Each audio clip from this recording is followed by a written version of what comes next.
but we should understand also from the point of view of the government, what is it about? How they deal with what's the program that they have already built and etc. and they hope and the future projection etc. So please, you can just deliberate your everything. You can ask them, and then we have a very fruitful discussion for this part of the government. Pak Teki will be have more about the sustainable urban drainage system. So what is it about? And I will invite Akbar and Radit, maybe I don't know who will, or Sabrina who will be translated if Pak Teki need the translator. So please open your mind. You can just know about the point of view of the government, things that I think we miss and we need to make about it. Matur nuwun Pak Teki dan tim sudah berkenan untuk hadir di sini. Jadi kami ini sebetulnya adalah rangkaian summer course Pak, summer course semacam kegiatan praktek perencanaan seperti itu ya, yang sudah kita lakukan sejak hari Selasa. Jadi ini sebetulnya adalah tahapan mahasiswa ini sudah mulai memiliki konsep, memulai gagasan, apa yang akan mereka lakukan. Nah, wilayah studinya itu ada di Sayung Demak. Jadi kita ada di Sayung Demak dan juga di Tambak Loro. Dua tempat yang sangat terkena masalah terkait dengan banjir dan juga cukup kompleks ya Pak. Dan kita ngambilnya memang coastal area. Nah, akan sangat bermanfaat sekali karena kemarin kita juga sudah melihat sistem drainase, sistem yang dibangun di tempat itu masing-masing ya, ada seawall dan sebagainya yang itu mungkin kita ingin tahu dari sisi pemerintah itu seperti apa gitu. Terima kasih banyak rawuhipun Pak Teki dan tim, matur nuwun, monggo untuk bisa segera diskusi saja, kita diskusi saja nggih Pak nggih. Monggo nggih. Ya, langsung aja Pak, boleh. Mohon maaf tidak ada pembukaan. Standby mungkin standby. Bapak mau berdiri atau mau duduk? Oke, siap.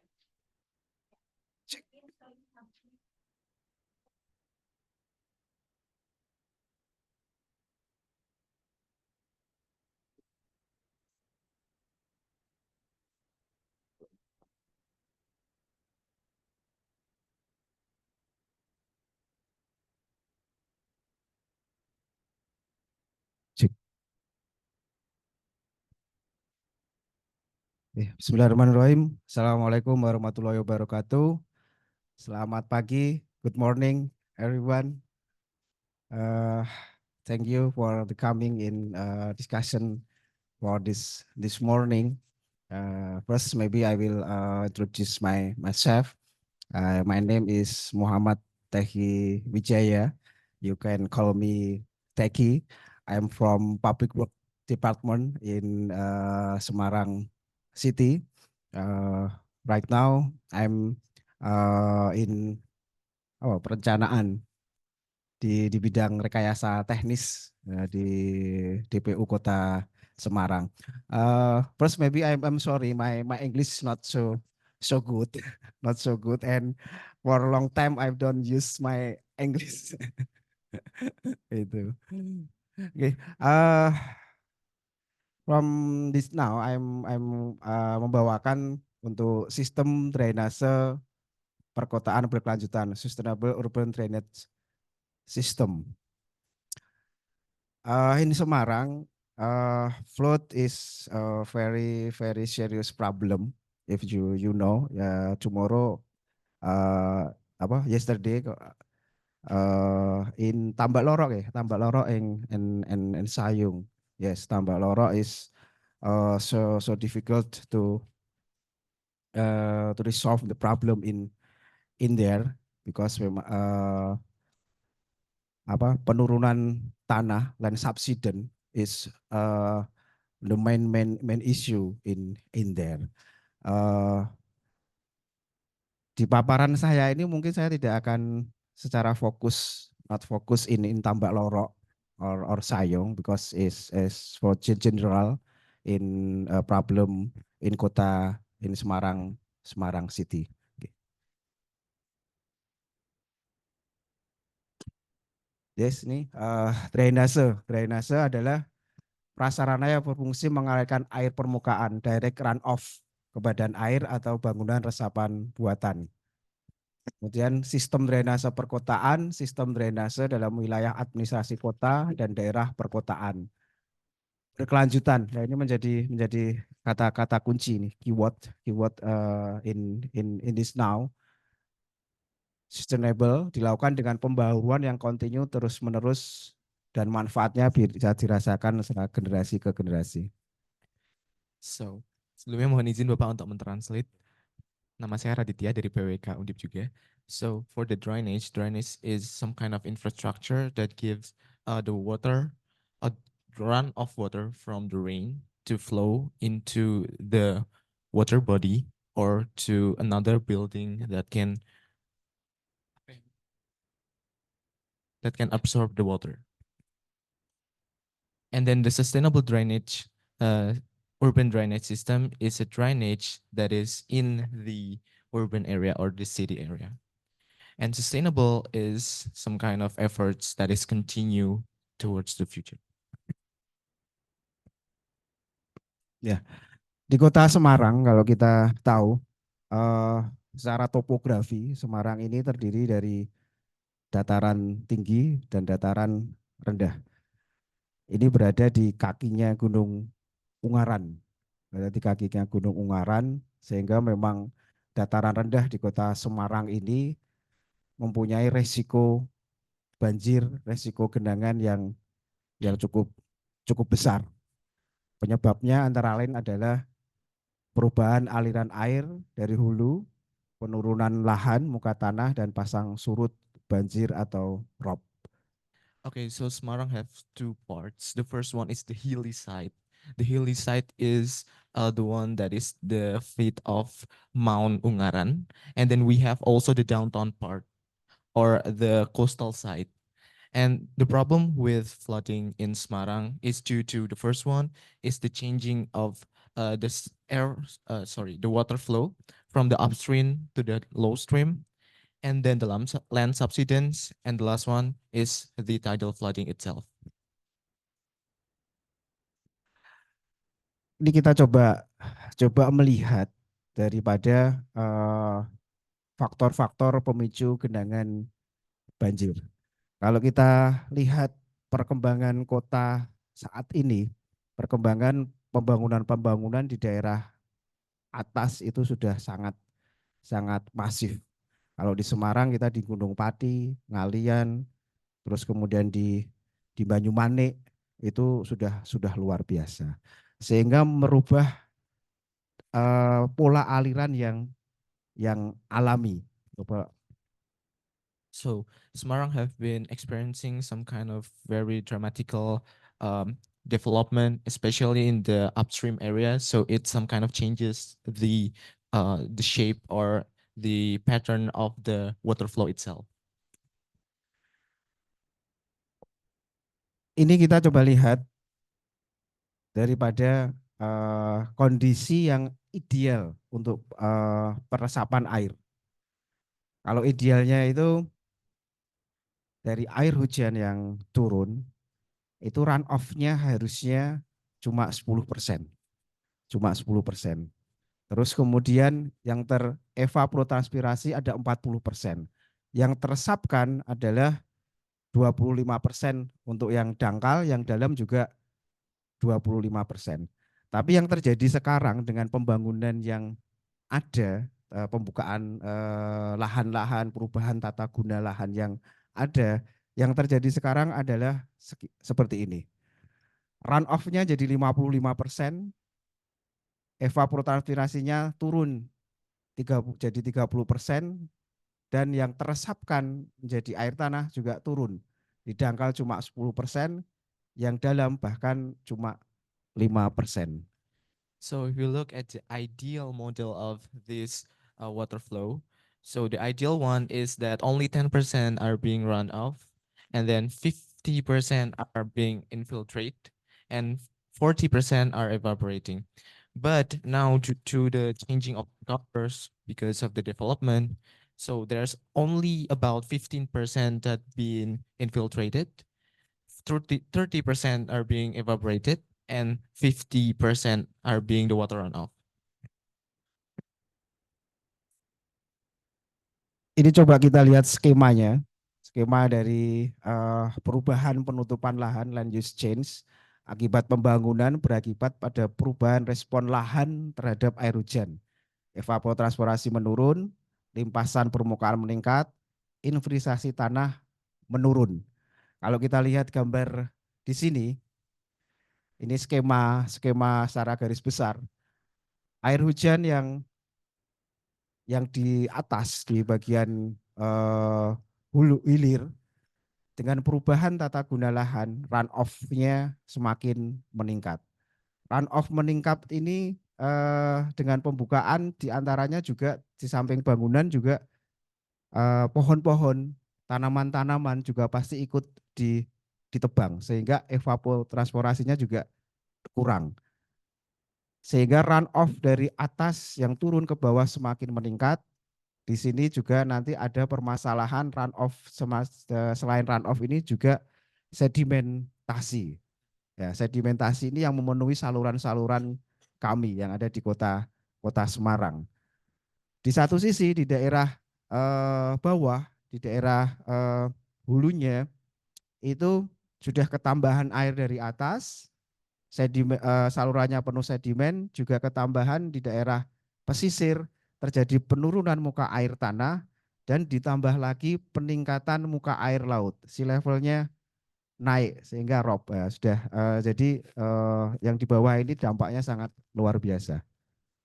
So if we look at this illustration, Semarang have been some kind of experiencing multiple problems with the first one is due to the land use changing in the upstream area.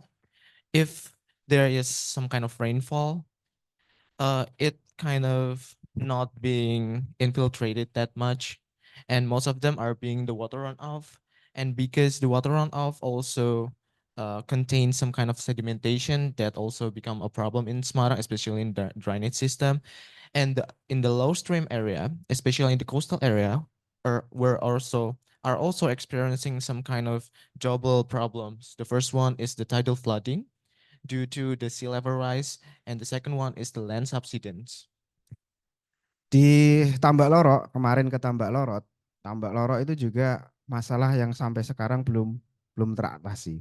Di daerah situ penurunan penurunan tanahnya itu menurut penelitian per tahun 10 sampai 12 cm. Cukup besar sekali. Mungkin kemarin sudah pada melihat sedang on progress pembangunan untuk tanggul. Nah, tapi kenyataannya masih ada kebocoran. Kebocorannya sekarang dari mana? Dari tanggul yang dibuat beberapa tahun yang lalu. Karena tanggul yang dibuat beberapa tahun yang lalu mengalami penurunan tanahnya sehingga air tetap masuk dari laut ke daratan, infiltrasi.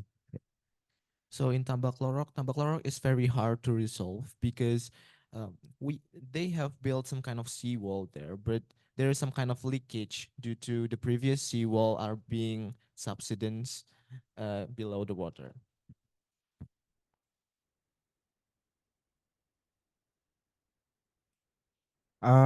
Pada tahun 2021, pada saat Semarang mengalami banjir yang besar sampai waktu itu bandara kira-kira hampir seminggu itu ditutup dan hampir beberapa hari Semarang kota lumpuh. Waktu itu kami membuat sedikit kajian untuk menghitung pengaruh runoff terhadap pengaruh pembukaan lahan, perubahan tata guna lahan terhadap peningkatan runoff. Kami melihat data perubahan tata guna lahan dari tahun 2010 sampai 2018 di 5 sungai besar di kota Semarang. Plumbon, Beringin, Cilandak, Babon. Nah, dari hasil perhitungan cukup mengejutkan bagi kami. Ternyata selama 8 tahun terhadap perubahan tata guna lahan yang ada di daerah atas, ini peningkatan debitnya cukup signifikan, cukup besar sekali. Plumbon mengalami peningkatan debit 24%. Beringin 19%, Cilandak bahkan dan Seringin 33%, dan Babon 17%. So when the big flood came to Semarang several years from now, they studied the land changing in the 5 watersheds in Semarang, such as watershed Plumbon, Beringin, Cilandak, Seringin, and Babon. So they studied the change of the different land covers there or land use there, and they have some kind of increasing debit of water, the increasing debit of water, and it is really increasing up to 33%. Artinya apa? Bahwa peningkatan ini kita harus sudah mulai berpikir. Dulu pendekatan dalam penanganan banjir genangan itu kita selalu, kalau Semarang itu pasti andalannya adalah pompa, sistem pompa. Kalau pompanya sistemnya nggak berjalan, ya udah Semarang akan tenggelam. Kita selalu meningkatkan kapasitas pompa setiap tahunnya. Terus kemudian drainase juga kita benahi, kita lakukan normalisasi. Tapi kok masih banjir? Pendekatan ini yang mulai kita rubah. Berapa besar pun kapasitas pompa yang kami bangun, berapa bagus pun sistem drainase yang kami bagus, tapi kalau peningkatan run off air ini tidak kita kendalikan, berarti logikanya itu nanti setiap berapa tahun kita harus nambah kapasitas pompa, kita harus nambah kapasitas saluran kita, sehingga kita harus mulai merubah pola pikir kita. Dan selama ini penanganan banjir, penanganan genangan itu hanya terfokus menjadi tanggung jawab daripada Dinas Pekerjaan Umum. Tapi kalau kita melihat data ini, peran tata kota juga sangat penting untuk mengendalikan banjir, mengendalikan run off, peran wilayah juga sangat penting. Okay, so previously the approach of handling this kind of flood in Semarang was to use pumps and to increase the capacity of the drainage. But it is starting to change because, because of the problem in the watersheds, there have been some kind of changing in the approach to deal with this problem. So if they only increasing the capacity of the drainage and also adding more pumps, so it will not solve the problem. And also this like a flooding situation was only being done by the institution of the public works, but now it's kind of changed because it's also being some kind of the roles of the urban planner in Semarang. Ini tadi yang kami sampaikan. Sungai sudah dinormalisasi, pompa sudah ditambah, sistem juga sudah diperbaiki, tapi pertanyaannya masih banjir. Ini beberapa kejadian banjir yang ada di Kota Semarang yang cukup besar. Ini memang terutama 2-3 tahun ini peningkatan banjir ini cukup signifikan. Kalau dari luas Kota Semarang sekitar 373,7 km persegi, sebetulnya untuk daerah banjirnya itu cuma 3,43%-nya saja, atau sekitar 1.281 sekian hektar. Tapi kenapa menjadi masalah? Karena banjir ini terjadinya di tengah kota semua, rata-rata. Sehingga jadi kayaknya Semarang jadinya terstigma Semarang kota banjir. Padahal sebetulnya hanya sekitar 3, sekian persen saja dari total luas kota Semarang. So this are some kind of a big flooding that have been in this Semarang since 2022. So there are several major flood that have been in Semarang. The increase in flooding over the past 2 or 3 years has been really significant, and the flood area surprisingly is only about 3.4 43%, and it occurs in the central city of Semarang. So it kind of makes Semarang the stigma of the flooded city.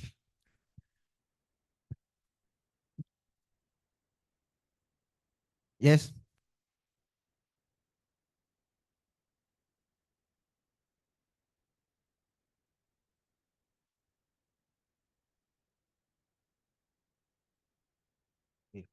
Eh, Genangan kalau kami, jadi setiap tahun kami melakukan survei genangan, banjir dan rob. Itu menjadi salah satu indikator kinerja dari kami. Apa sih rob? Apa sih genangan? Apa sih banjir? Rob, kalau Rob pasti sudah tahu semua. Rob kaitannya dengan muka air laut yang menggenangi daratan.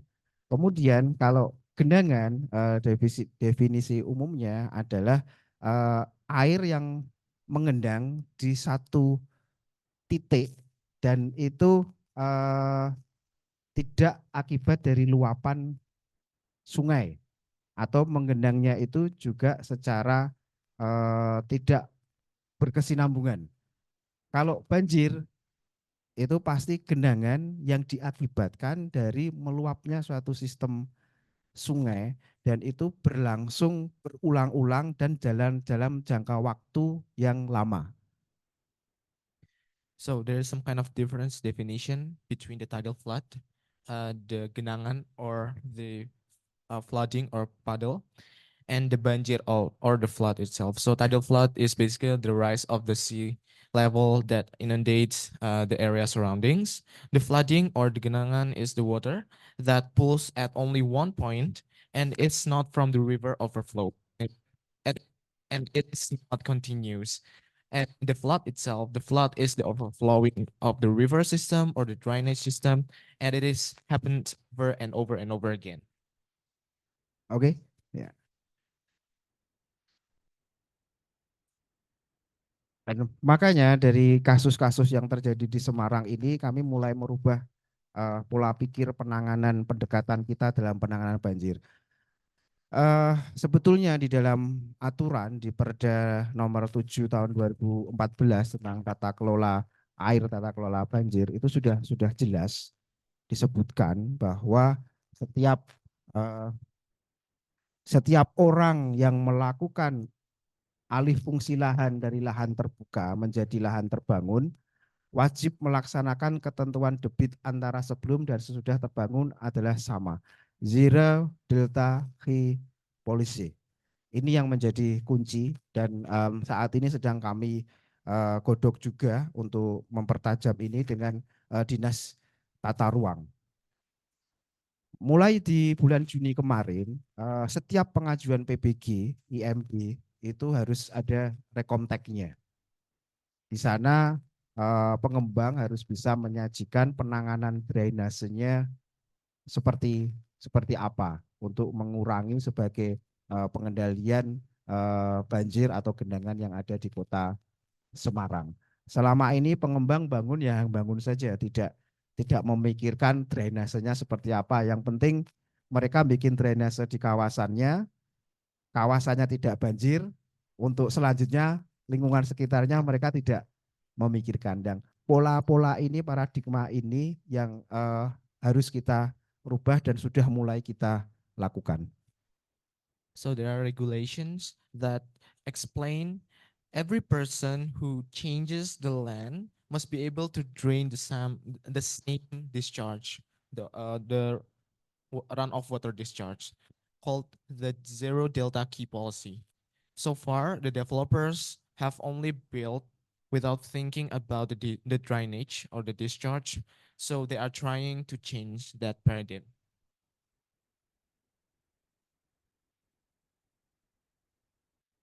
Ini konsep dasar sistem drainase perkotaan yang konvensional dan yang berkelanjutan.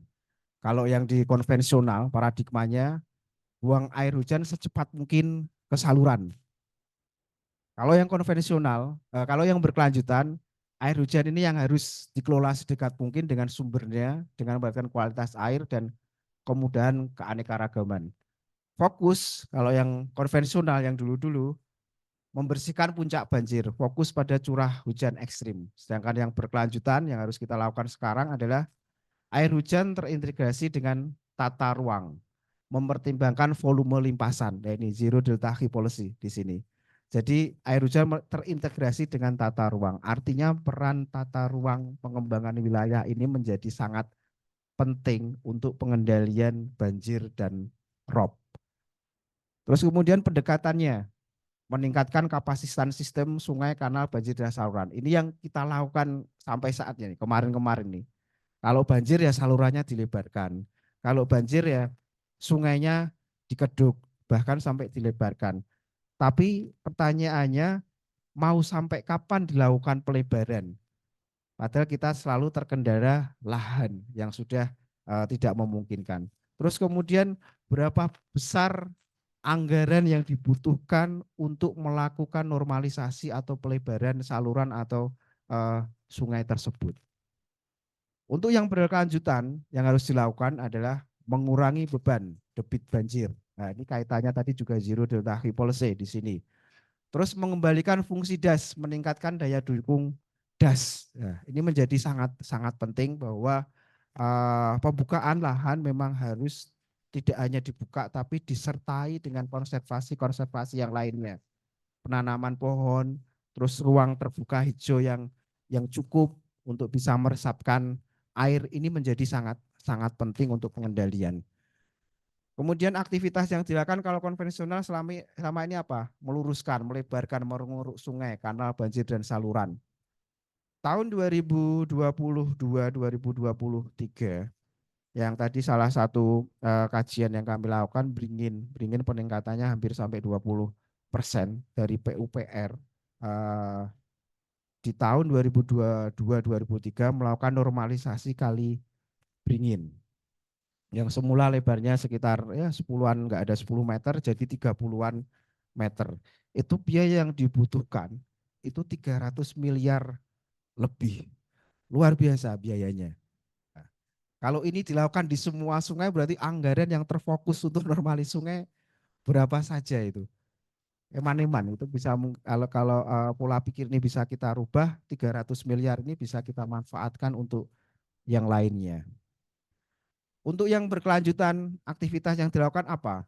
Mengembangkan fasilitas penampungan air, fasilitas resapan air hujan, pemulihan sungai, kanal, banjir, saluran, dan bangunan drainase lainnya. So this is the difference between the conventional drainage system and the sustainable drainage system.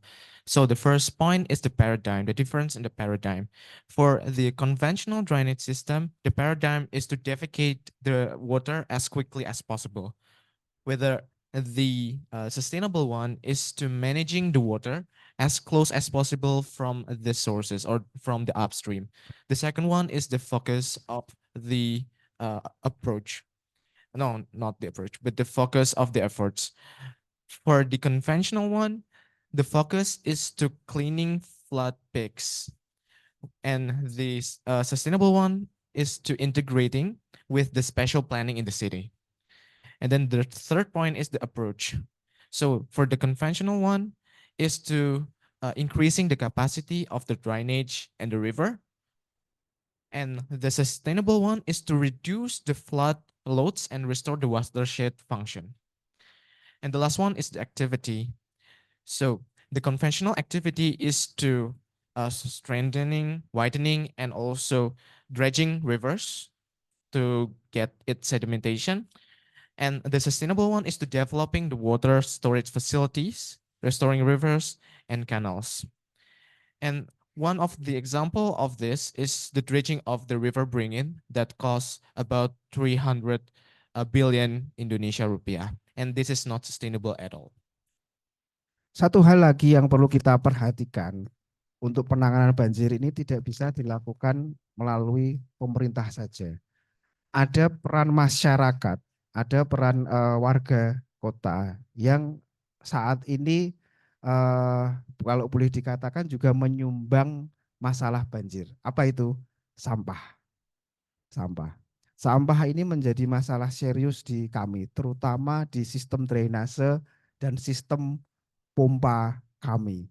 Sering sekali saluran drainase kami tersumbat, seringkali pompa-pompa banjir kami mengalami kerusakan karena masalah sampah. Dari kesadaran masyarakat untuk bisa hidup bersih, membuang sampah pada tempatnya, ini juga perlu kita sampaikan, perlu kita sosialisasikan selalu kepada masyarakat. So one more thing that must be considered regarding of this effort is that the flood management cannot be done only by the government, but also there is a role for the community people in the city.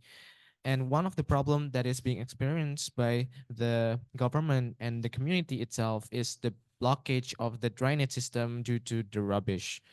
And the public awareness about this kind of problem needs to be increased and needs to be socialized more.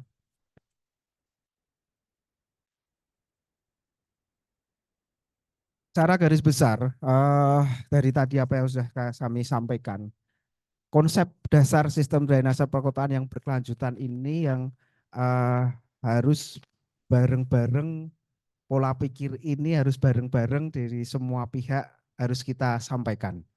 Tidak hanya dari pemerintah, tapi kalangan akademisi, kalangan universitas juga mempunyai peran yang sangat penting.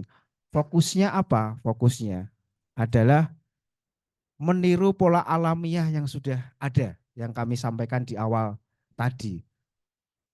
Bagaimana kita bisa membangun suatu kota, bagaimana kita bisa mengembangkan suatu daerah, suatu wilayah, tapi tetap menganut nilai-nilai alamiah ini yang harus kita jaga. Runoff tetap 10%. Terus kemudian evaporasi 40%.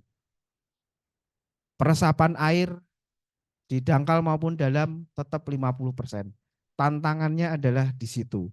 Nah, ini juga menjadi tantangan dari teman-teman nanti yang kuliah di BWK ini untuk bisa memformulasikan, membangun, mengembangkan suatu wilayah, mengembangkan suatu kota dengan tetap menganut pola-pola alamiah yang ada. Pembangunan tetap harus berjalan, tapi kita tidak bisa meninggalkan alamiah, terutama untuk penanganan banjir dan rob ini kita harus pegang selalu. So this concept of sustainable urban drainage must be implemented by the all parties or all of the communities, including the government, academics, and the society in the city. And the focus of this is to mimic the natural patterns of the drainage system.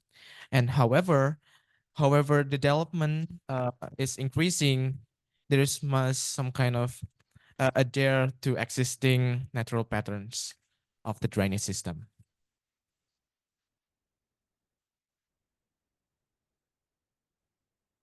Untuk melakukan itu kuncinya apa? Untuk yang drainase yang berkelanjutan itu. Kuncinya adalah kita mengembalikan secara alaminya itu tadi. Yang harus diresapkan ke tanah adalah 50%. Runoff cuma 10%. Apa yang bisa kita lakukan untuk mencapai itu? Antara lain adalah dengan fasilitas permanen air hujan.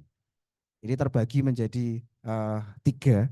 Yang pertama penghijauan. Penghijauan ini pasti. Penghijauan. Ini menjadi suatu hal yang mutlak untuk penghijauan karena kita juga isu sekarang yang cukup besar adalah climate change. Peningkatan suhu bumi, peningkatan suhu laut. Ini juga harus dibarengi dengan penghijauan yang bagus juga. Terus kemudian tipe simpanan, storage tap. Tipe simpanan ini ada 2, penyimpanan di dalam lokasi dan penyimpanan di luar lokasi. Penyimpanan di dalam lokasi ini adalah tampungan air hujan untuk penyediaan air bersih. Kemudian untuk penyimpanan di luar, kita bangun fasilitas-fasilitas di taman kota, halaman parkir, terus saluran buntu, lumbung air, embung, kolam, terus bisa dengan menggunakan waduk kalau skalanya luas. Kemudian yang ketiga adalah tipe resapan. Tipe resapan ini bisa macam-macam dengan PRH, pipa resapan horizontal, terus permeable pavement, biopori dan lain-lain. Kuncinya adalah bagaimana kita bisa mengelola air hujan. This is one of the effort to achieve that kind of goal.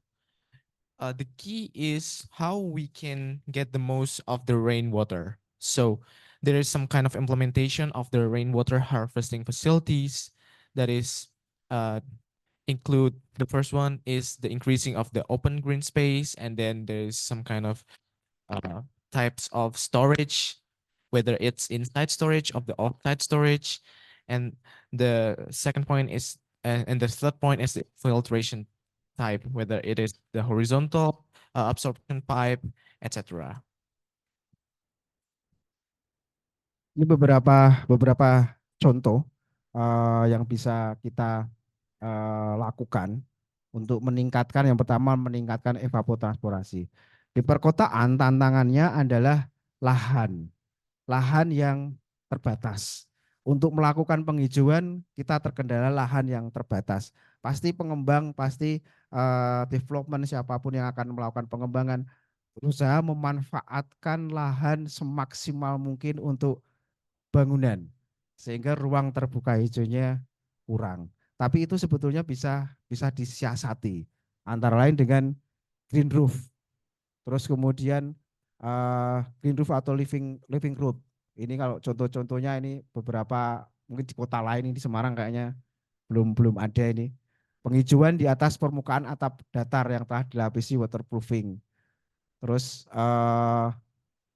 kemudian membuat vegetasi menutupi lahan-lahan ini dengan vegetasi ditanam di atas membran yang kedap air yang bisa meresapkan, minimal menahan air yang ada.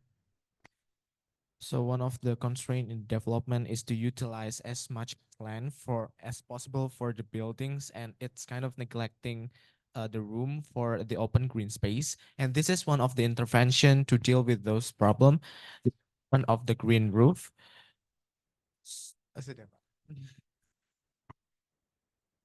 Terus yang lain lagi apa? Kita fasilitas-fasilitas umum kita harus tanami. Di jalan, di trotoar, ini di situ kita melakukan penghijauan dan ini sudah kami lakukan di Kota Semarang. Sebagian besar trotoar kami pasti ada jalur hijaunya dan ini perlu ditingkatkan lagi. This is also one of the intervention is to make street more green by using more street infrastructure and streetscape by planting some kind of plants beside the street so that it can be more green. Ini juga yang sering kelupaan, yang luput dari perhatian kita. Pembuatan lahan-lahan parkir, pembuatan taman-taman yang semuanya tertutup. Kalau kita tahu mungkin yang terbaru ini di Simpang 5, mungkin yang sering ke Simpang 5, sekarang ada yang dulunya E-Plaza, sekarang jadi parkir. Dan itu full tertutup. Tidak ada sama sekali tanaman di situ, tidak ada sama sekali fasilitas resapan di situ. Nah ini mana nih lahan sebegitu luasnya yang semula bisa meresapkan jadi tidak ada resapan sama sekali atau sangat kecil. Kondisinya seperti ini. Ini yang harus menjadi salah satu juga yang harus kita concern terhadap hal-hal itu. This is also one of the problems in the city, that is they make the parking lots so full and so concrete, which are very close so that there is no absorption area nearby. So they kind of make some kind of absorption area nearby of the parking lots or in the parking lot so that the water can absorb to the soil. Terus kemudian ini yang juga sedang kami dorong ke pengembang yang di dalam rekomendasi kami beberapa pengembang yang sudah maju kaitannya PBG, izin mendirikan bangunan. Kami selalu minta fasilitas resapan untuk air hujan. Kalau dulu ada istilah panen air hujan. Nah, ini yang sedang kita dorong dan kami mendorong ini dibuat per rumah. di setiap rumah harus ada. Bangunan yang ada sekarang, pengembang-pengembang bahkan kita sendiri bangun, senangnya sekarang kita dari atap air hujan jatuh ke atap langsung turun. Kami harapannya ke depan semua ini ada fasilitas talang pengarah untuk masuk ke fasilitas resapan dulu sehingga memungkinkan air hujan bisa meresap ke tanah dulu baru sisanya yang masuk ke saluran drainase. Kalau hal ini bisa dilakukan secara masif, saya yakin insya Allah beberapa tahun ke depan run off di kota Semarang pasti akan berkurang. One of the facilities proposed for the developers is the rainwater harvesting system at the household level. So with this facility, the rainwater is not only being the runoff water, but also can be absorbed and can be used for the household kind of stuff. Ini juga beberapa contoh di taman-taman yang bisa kita lakukan, bioretensi. Ini biasanya di fasilitas-fasilitas umum, di taman, di bahu-bahu jalan. Terus kemudian tadi yang parking itu memang bisa dengan permeable, bahan yang permeable sehingga memiliki permukaan berpori, memungkinkan air bisa meresap secara alami ke bawah permukaan. Terus kemudian bisa dengan sumur resapan. Nah ini yang tadi sama seperti tadi, ini yang sedang kita dorong per rumah untuk bisa mengaplikasikan daripada ini. Dan ini juga butuh kesadaran juga dari kita. Mungkin ini yang masih muda-muda ini kalau bangun rumah nanti nyuwun tulung untuk bisa buat ini juga. Kalau rumah saya tidak ada sama sekali yang terbuang ke saluran drainase. Saya di rumah punya 2 sumur yang dalam, yang semua air dari limbah rumah tangga ataupun dari air hujan masuk ke dalam sumur itu semua. Tidak ada yang terbuang ke saluran drainase. There are some others intervention to make the most of the water, for the rainwater. So there is bioretention, permeable paving blocks, and this is the recharge well. So they are really need the effort of the young people to be aware of this kind of stuff and implemented it in their house in the future. Ini beberapa contoh fasilitas resapan biopori. Terus ini juga ada pipa resap horizontal PRH. Ini bisa di setel nggak ini videonya?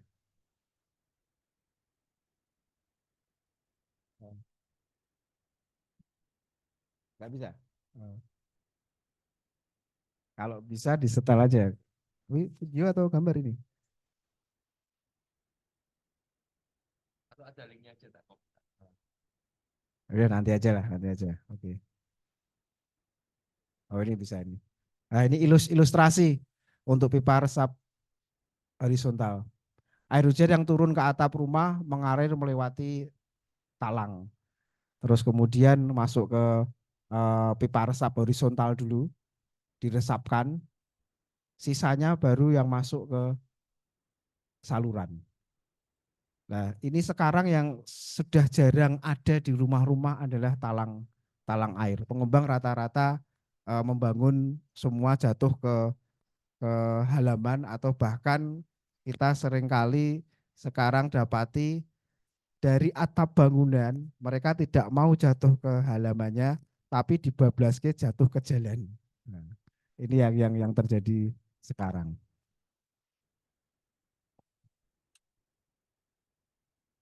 Oke.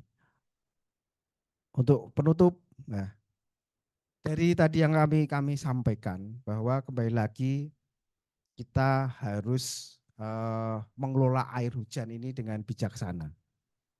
Air adalah sumber kehidupan. Water is the source of life. Air adalah kunci dalam mencapai keharmonisan jangka panjang dengan ekosistem planet bumi. Water is key to achieving long-term harmony with planet Earth's ecosystem. permasalahan banjir akibat drainase yang buruk atau kurang baik, iya. Akibat dari sistem drainase yang kurang baik, iya. Itu menjadi salah satu faktor. Tapi kalau kita berfokus pada sistem drainase saja, ternyata itu tidak cukup.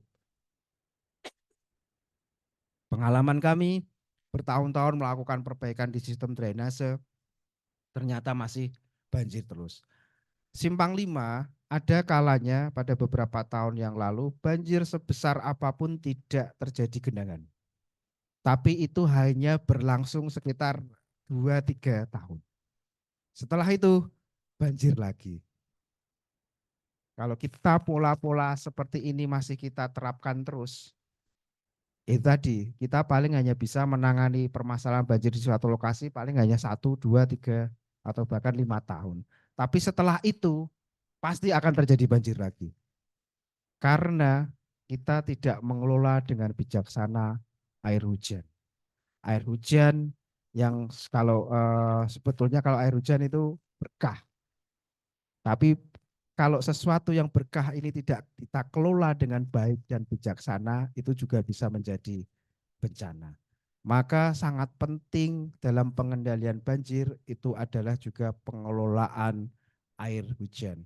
Dan pengelolaan ini sangat-sangat dipengaruhi oleh perkembangan, oleh pembangunan, oleh pembukaan atau perubahan tata guna lahan. Sehingga menjadi sangat penting, menjadi sangat krusial bahwa pengelolaan tata ruang yang baik itu juga menjadi salah satu kunci untuk pengendalian banjir. Itu dari saya, matur nuwun.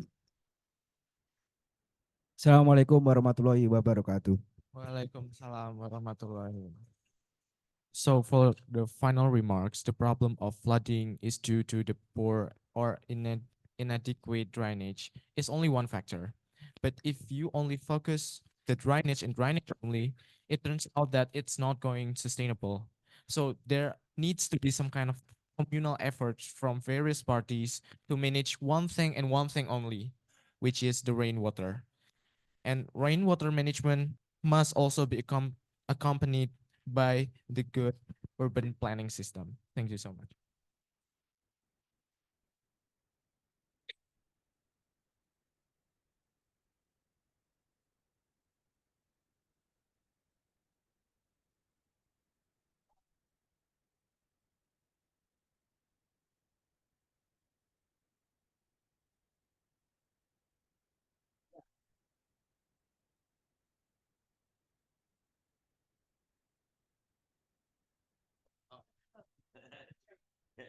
Oke,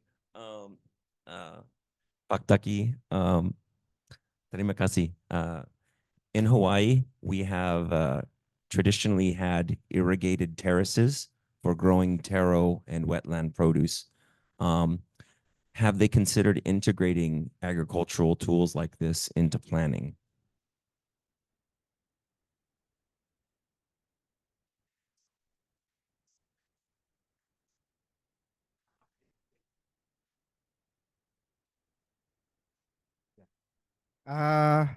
Di Kota Semarang irigasi masih ada di Kota Semarang. Saya lupa berapa sistem drainase sistem irigasi yang sudah ada, tapi sama prinsipnya juga sebagian eh, juga menggunakan sistem terasiring. Juga sama terutama yang di daerah Mijen. Mijen itu masih banyak area persawahan untuk irigasi. Yes, in Semarang, they have some kind of implementing the same kind of technique that in Hawaii, the terrace one, especially in the farming area or the rice field area, especially in the Mijen district in Semarang.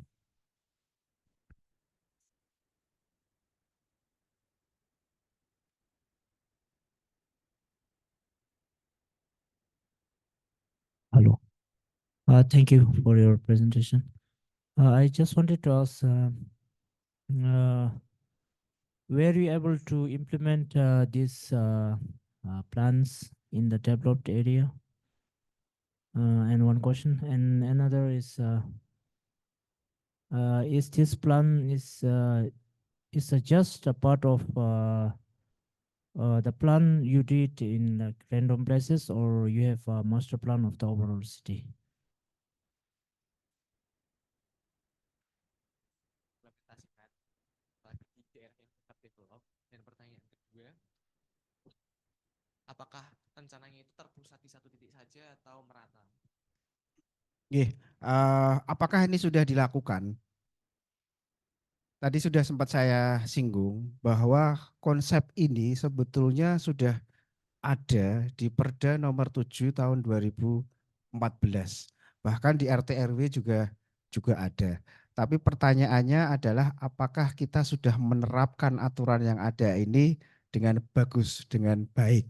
Nah, harus kita akui kita masih lemah di situ. Makanya memang dari 2 tahun yang lalu kami khususnya dari DPU itu selalu itu tadi zero deltahi policy itu yang selalu kami gembor-gemborkan. Dan alhamdulillah di tahun ini setelah konsep zero deltahi policy ini kami sampaikan ke beberapa pihak, bahkan kami sampaikan ke Pak Sekda, ke wali kota, ini mulai terbuka. Pemikirannya, pola pikirnya mulai terbuka.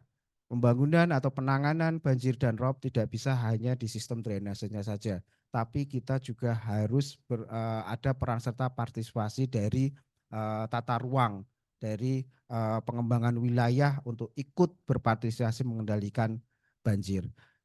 Bulan kemarin kami sudah melakukan rapat dengan Dinas Tata Ruang untuk mempertajam konsep ini. Dulu sebelum bulan pertengahan tahun ini, setiap izin pembangunan, setiap izin pengembangan itu tidak ada secara spesifik untuk rekomendasi teknis. Mulai bulan Juni kemarin, ini setiap pengembang itu harus membuat rekomendasi teknis ke kami dulu, ke DPU. Khususnya di dalam aturan itu sudah dicantumkan untuk luas pengembangan yang lebih dari 1 hektar itu wajib menyusun kajian perhitungan hidrologi dan hidrolika.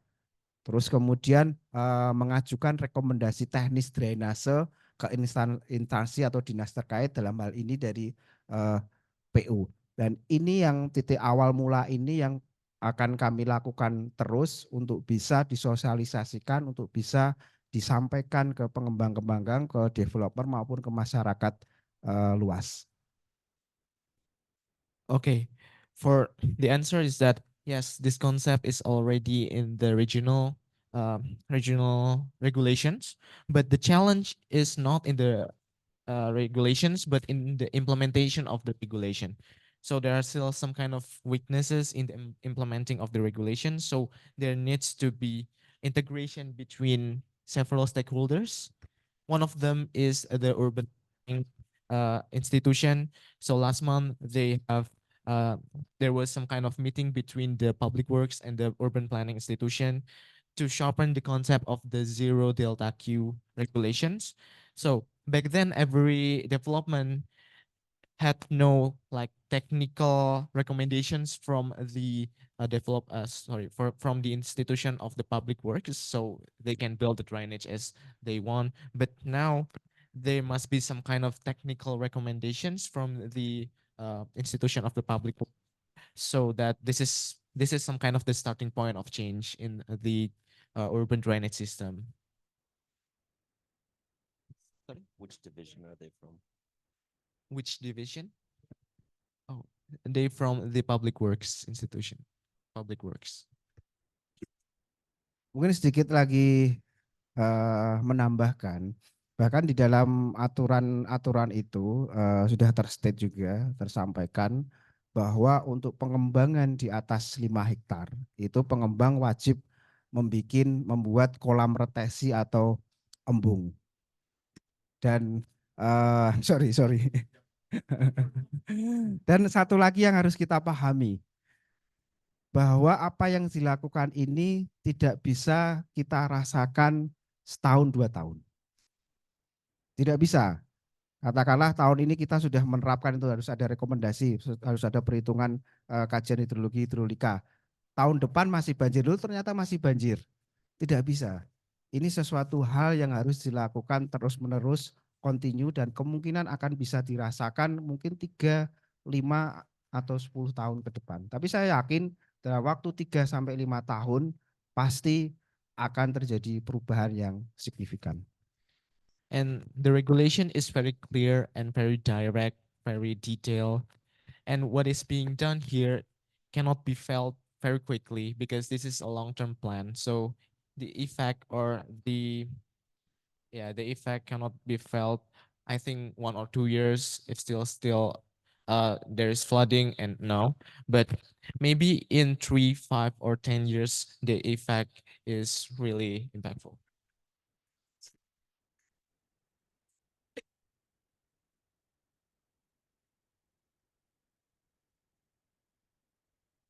Terima kasih banyak Pak Teki untuk presentasimu. Saya tahu ini sangat menarik untuk teman-teman saya dari Universitas Hawaii Manoa dan Undip juga. Pertanyaan saya soal proyek penghijauan. Terima kasih. Anda berbicara soal pohon-pohon di gedung-gedung dan di jalan-jalan dan di tempat parkir. Saya mau tahu kalau ada plan untuk implementasi proyek penghijauan dengan mangroves di karena itu pohon-pohon juga ya ada itu kamu mengerti bahasa Indonesia saya sedikit-sedikit. So good. Oh, okay. Terima kasih. Terima kasih pertanyaannya. Boleh saya translate untuk teman-teman saya yang nggak bisa bicara bahasa Indonesia? My question was about there was talk in the greening project of putting trees on the roofs of buildings and streets and on parking spaces. I asked if mangroves were included. Mangrove cultivation was included as part of that greening project. Bahasa Indonesia sangat bagus saya. For so long in Indonesia. Sudah berapa lama di Indonesia? Saya tinggal di Indonesia untuk 10 tahun. Saya muda sekali, tapi alhamdulillah kembali ke Indonesia sekarang. Mantap. Oke. Mangrove ya, mangrove menjadi salah satu pertahanan sebetulnya. Menjadi salah satu pertahanan untuk mengatasi rob dan juga salah satunya banjir. Di kota di Jawa ini, setahu saya yang paling berhasil untuk pengembangan mangrove adalah di Surabaya. Surabaya itu sangat masif sekali dan berhasil mengembangkan mangrove untuk melindungi pantai mereka dari abrasi dan rob. Di Semarang itu kami juga ada mangrove di daerah Tapak ya. Di daerah Tapak. Di sana mungkin bisa ke sana juga. Di sana ada wisata mangrove. Terus kemudian di daerah Mangkangkulon juga beberapa tahun ini dikembangkan untuk mangrove-nya. Dan di daerah dekat perbatasan dengan Demak di Tambak Lorok ke sana itu juga ada. Artinya bahwa Semarang memang secara mangrove mungkin belum terlalu banyak, tapi sudah sangat concern terhadap hal itu. Sudah sangat memperhatikan itu. Kita beberapa juga ada kerjasama dengan pihak swasta, dengan bank-bank untuk penanaman mangrove itu. Karena Semarang memang salah satu permasalahannya di samping tadi yang kami sampaikan, kalau di daerah pesisir itu adalah rob. Yang lain permasalahannya adalah abrasi. Di daerah Mangkang, Tugu, itu abrasinya itu sudah hampir 2 km. 2 km. Jadi pantainya sudah terkikis hampir 2 km. Dan infiltrasi air laut di Kota Semarang itu sudah sangat besar. Bahkan menurut penelitian dari salah satu peneliti ITB, itu ada yang meneliti bahwa infiltrasi air laut di Kota Semarang itu sudah sampai ke Jatingaleh. Itu. Monggo. That's yes, mangrove can be used for that kind of intervention, but mangroves are basically like the defense system against the tidal flooding. And one of the best example in Java is in Surabaya. In Semarang, you can find mangroves in the Tapak area and the Mangkang Kulon area. And Semarang is very concerned about planting more mangroves with several different parties and stakeholders. And it turns out that the problem in Semarang, it's not only about the tidal flooding and the sea level rise and the land subsidence, but also the erosion or the abrasion in the beach on the coastal area. So the beach has been eroded about 2 kilometers, and the sea infiltration also can be experiencing until the Jatingaleh area.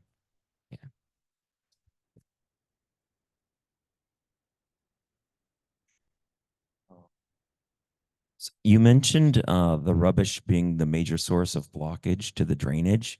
In Brazil, some cities have incorporated giving bus vouchers in exchange for trash collection in poor communities, which dramatically has reduced the rubbish problem in the streets.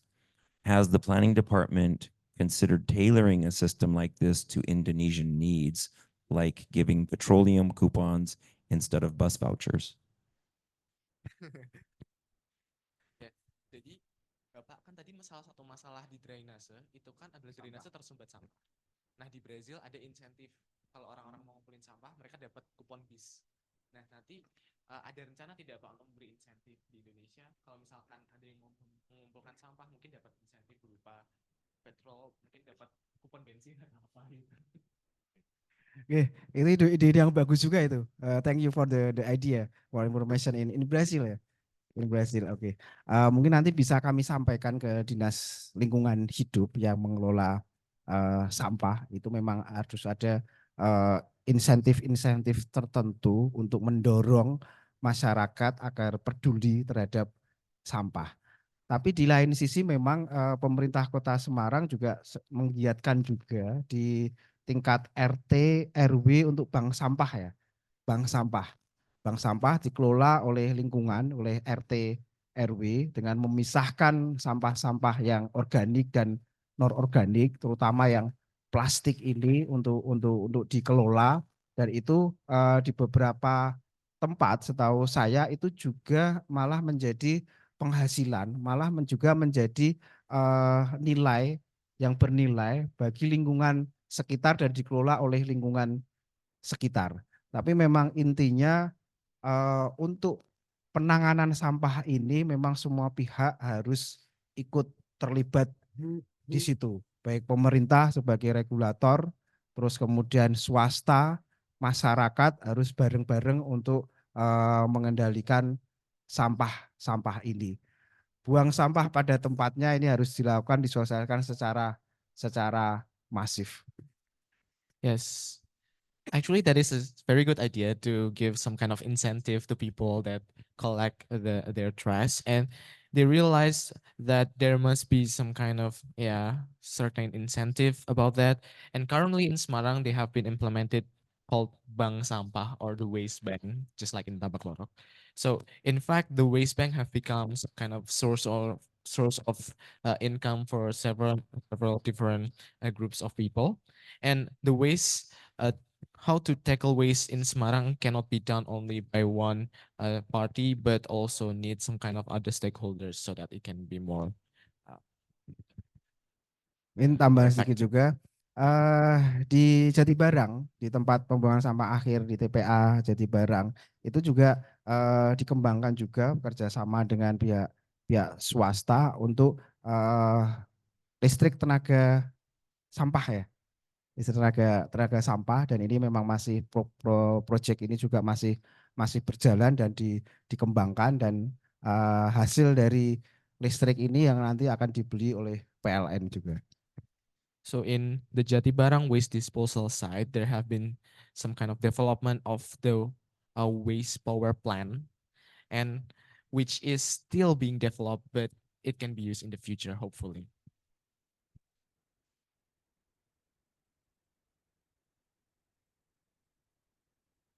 Yang Cewek belum ada yang tanya ini.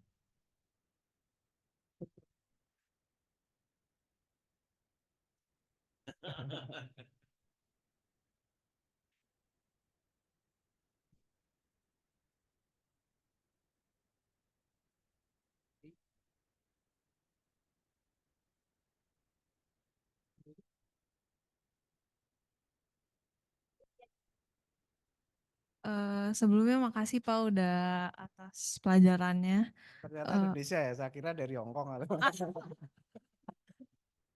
Iya sebelumnya kan Bapak sebelumnya ada bilang kalau penanganan banjir atau kayak flood management itu bukan dari pemerintah aja tapi masyarakatnya juga. Untuk sekarang sejauh ini gimana caranya biar mendukung masyarakatnya itu untuk bisa membuang sampah pada tempatnya gitu. Apakah lebih efektif untuk dikasih fasilitas lebih atau mungkin ada dikasih peraturan-peraturan atau mungkin yang tadi waste bank itu kira-kira yang paling efektif itu apa ya untuk masyarakatnya sendiri itu aja. Makasih Pak. Ih, eh, masalah sampah ini memang masalah dari dulu sampai sampai sampai sekarang ya. Dari sampai sekarang kami juga kadang kebingungan itu untuk mengatasi masalah sampah. Tapi memang untuk sampah ini dinas-dinas yang bertanggung jawab di situ adalah dinas lingkungan hidup, dinas lingkungan hidup. Sebenarnya fasilitas sampah memang sudah banyak ya.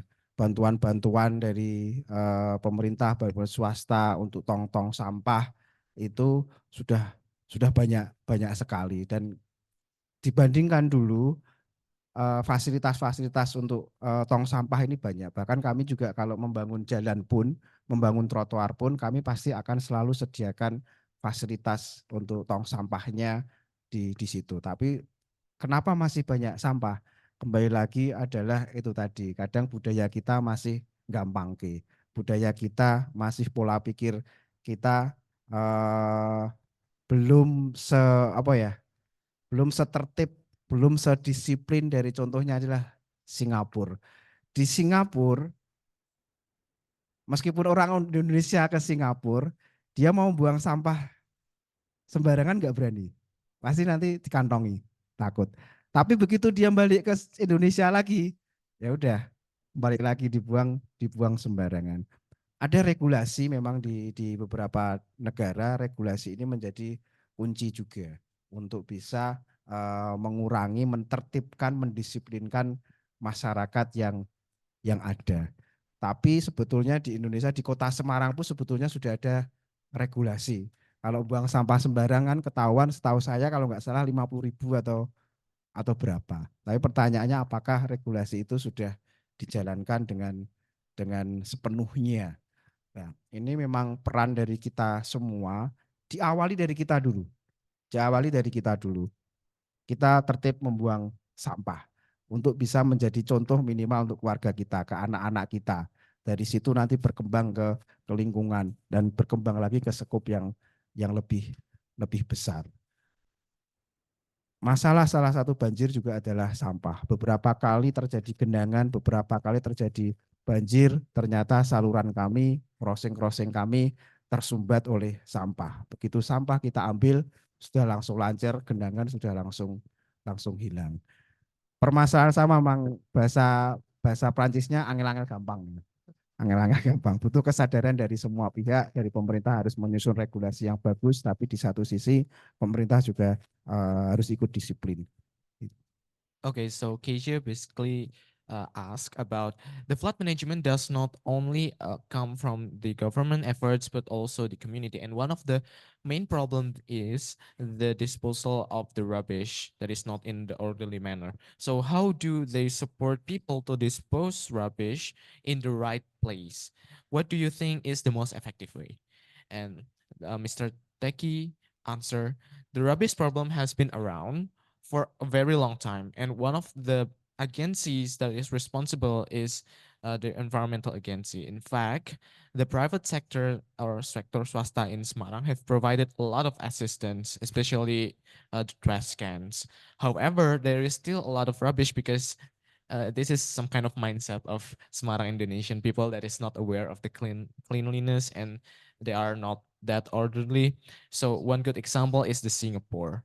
In fact, in Semarang, there is some kind of regulation that prohibited people to like throwing their trash right away, but it's not being implemented very well. So the best way is to start with us first. So if we can dispose our waste in the orderly manner, then it will be a community efforts in the future. Monggo, ada lagi more question? Oke. Oh, oke. Oke, sebelumnya terima kasih Pak. Jadi pertanyaannya itu sudah berapa lama kebijakan kayak penghijauan, kemudian tadi ada green roof itu dilaksanakan? Apakah apa ini adalah inisiasi yang baru? Mungkin baru 1 atau 3 tahun ke belakang. Soalnya mungkin selama kuliah di sini, mungkin selama 2 tahun ini sudah ada 2 banjir yang cukup besar setiap musim penghujan. Yang waktu itu sempat merendam Tawang dan juga di Simpang 5. Bahkan itu hanya karena hujan selama 1 malam dan itu cukup menghambat aktivitas masyarakat karena genangannya ini ada di tengah kota yaitu di Simpang 5 dan juga di stasiun. Kira-kira saya penasaran apa sih yang dilakukan pemerintah terhadap permasalahan tersebut. Oke, sekali. Okay, the question is how long has this policy been implemented? It is only 1 or 3 years back because during 2 years in Semarang, there have been 2 very large floods every rainy season. Because in Semarang, every time it rains, it will flood immediately, even in the middle of the city, such as like in station.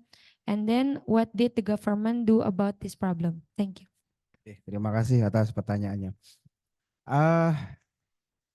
Climate change juga menjadi salah satu isu yang luar biasa. Kalau kita lihat banjir terakhir yang besar kemarin adalah waktu awal puasa. Awal puasa itu, puasa kedua atau ketiga itu. Itu suatu hal yang luar biasa itu hanya sekitar 2-3 jam. Tapi Semarang sudah banjir. Kami juga kaget itu. Pompa kami hidup semua. Drainase kami cek juga tidak ada yang tersumbat. Tapi banjir semua. Itu saya masih ingat waktu banjir itu saya mau tarweh ke balai kota enggak jadi. Terus kemudian di Simpang 5 sampai jam 2 pagi itu saya. Sampai jam 2 pagi. Ternyata kami mendapat laporan dari BMKG. Waktu itu curah hujannya adalah 230 mm. Itu sudah sangat-sangat ekstrim sekali. Normalnya itu sekitar 80, 70, 80, terus dikatakan besar di atas 100 mm, 150, di atas 150 ekstrim. Ini kemarin sampai 230 mm. Waktu itu dari BMKG menyampaikan bahwa saya agak lupa curah hujan berapa bulan dijatuhkan dalam waktu satu waktu, hanya dalam waktu 2-3 jam gitu. Itu sangat luar biasa. Di tahun 2021 waktu banjir sampai bandara tutup itu 180 mm.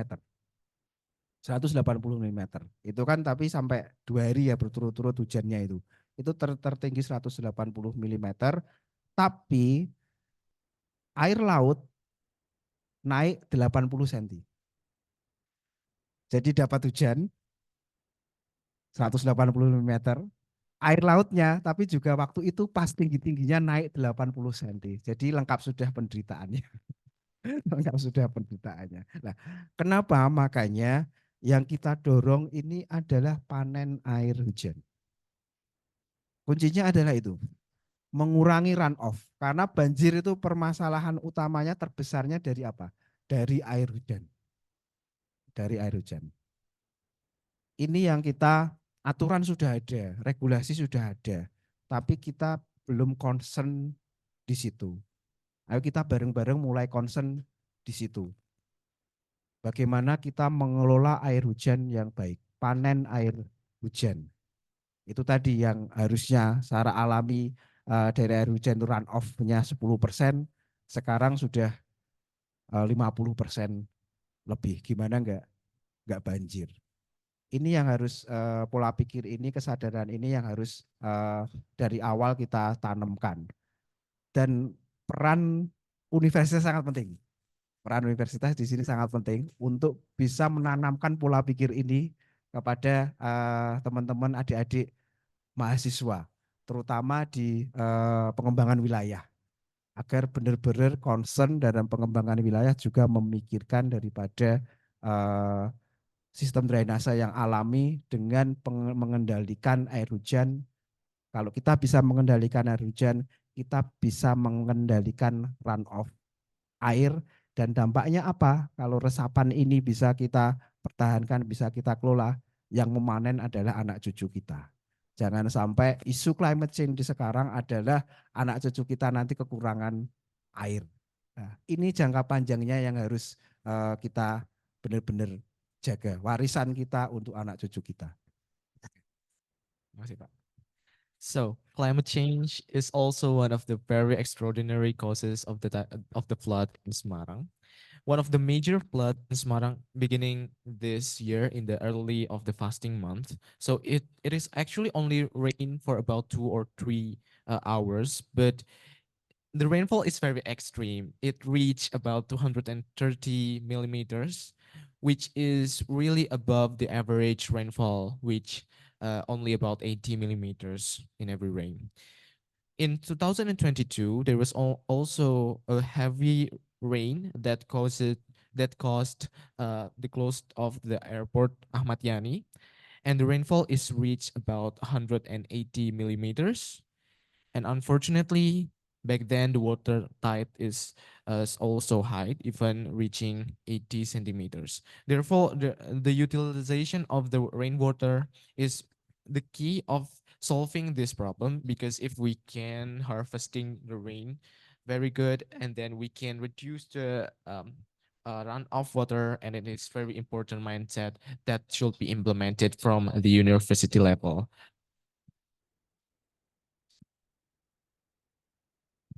Cukup? Oke. Terima kasih semua. Yes, thank you very much, Pak Teki. Very fruitful discussion. It's very interesting. So, yeah, we have a break. Yeah, before the break, because after this we have a session with NGO Mas Inung from Bintari. Just a small question, Pak Teki and Tim, do you want Bapak mau masih di sini atau sudah akan meninggalkan langsung? Yes, because Pak Teki will be leave our class, so maybe before we take a break, we have a photo session, little bit, and after that we have a little bit break. But welcome, Mas Inung, for coming here. Thank you very much. Actually, Mas Inung is my senior in this department. So yeah, Mas Inung izin untuk break sebentar 5 menit ya, Mas. So, okay, so everybody you can come to the front to have a photo session, and after have a little break 5 minutes, and we will continue for another session. Thank you.